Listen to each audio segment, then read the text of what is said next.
Do të mbetemi sërish këtu tek samiti, tek deklaratat e Donald Trump, kam në lidhje Gent Xhaxhiun, Gent të kërkojnë ndjes për pritjen, por kur fjalën e ka presidenti i Shteteve të Bashkuara të Amerikës, duhet vëmendje apo jo? Besoj edhe ju e keni ndjekur.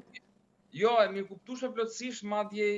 ishte mirë që rastisëm këtë kohë sepse edhe unë mund ta ndjek ndërkohë live deklaratat e presidentit që si gjithmonë kalojnë nga bombastike në sensin e mirë të fjalës dhe të lajmeve të reja që dha dhe nuk e di nëse kape po në fund përmendi dhe konflikte të tjera në planet ku ravizoi dhe Kosovë-Serbi, megjithëse këtu nuk është se ka një konflikt mirëfill, po është në retorikën e presidentit të Shteteve të Bashkuara për të dhënë një mesazh që ka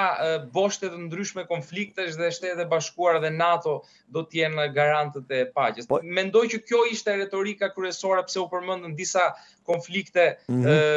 disa janë të fjetura në fakt, përmendi gjithashtu dhe Indi, Pakistan e tjerë. Pra është tentativa e presidentit për të dhënë një mesazh që konflikte ka, mund të ketë dhe garantët e kundër këtyre do të jenë Shtetet e Bashkuara.